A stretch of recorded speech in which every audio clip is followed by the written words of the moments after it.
மயிலாடுதுறையில் கனமழையால் 2 வீடுகளின் சுவர் இடிந்து விழுந்து 2 படுகாயமடைந்துள்ளனர். அந்த காட்சிகளை பார்க்கலாம்.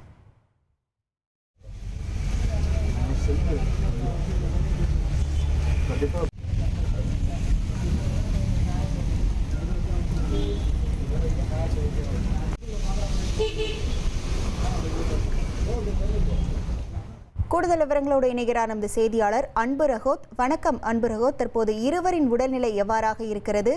கனமழையால் மயிலாடுதுறையில் என்னென்ன முன்னெச்சரிக்கை நடவடிக்கையானது மேற்கொள்ளப்பட்டு வருகிறது? முழு விவரங்கள். நிச்சயமாக குறைந்த காற்றழுத்த தாழ்வு நிலை காரணமாக மயிலாடுதுறை மற்றும் அதனை சுற்றியுள்ள பகுதிகளில் பரவலாக பலத்த மழை இடைவிடாது கொட்டி தீர்த்து வருகிறது. இதனிடையே நேற்று இரவு பெய்த மழையானது தொடர்ந்து பெய்து வருவதனால் மயிலாடுதுறை நகராட்சிக்கு உட்பட்ட 24வது வார்டில் இருந்து மயிலாடுதுறையிலிருந்து திருவாரூர் செல்லும் பிரதான சாலையில் அருகே முரளி மற்றும் கண்ணன் இருவரின் வீடு அமைந்திருக்கிறது. இரவு தூங்கும் போது இருவருடைய வீடு அதிகாலையில் திடீரென சுவர் இடிந்து விழுந்திருக்கிறது. இந்த நிலையில முரளியின் மனைவி வள்ளி மற்றும் மற்றொரு வீட்டில் வசித்து வந்த கண்ணன் ஆகியோருக்கு பலத்த காயம் ஏற்பட்டிருக்கிறது.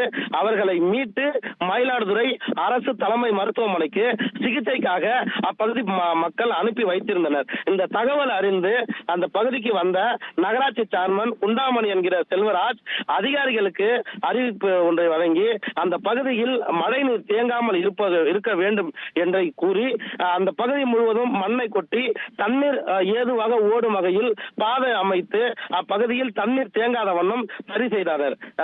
இந்த நிலையில் மேலும் வீட்டில் இருந்த இருவர்கள் பாதுகாப்பான பகுதிகளுக்கு அப்புறப்படுத்தி வைக்கப்பட்டனர்.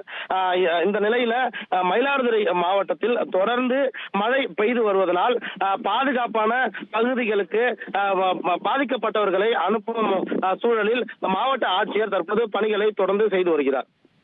உங்கள் விவரங்களுக்கு நன்றி அன்பு ரஹோத். இனி செல்லும் இடமெல்லாம் செய்தி. தந்தி டிவியின் வாட்ஸ்அப் சேனலை ஃபாலோ பண்ணினா செல்ல இருக்கும் இடமெல்லாம் செய்தி. இதோ QR கோட் இப்பவே ஸ்கேன் பண்ணுங்க, ஃபாலோ பண்ணுங்க.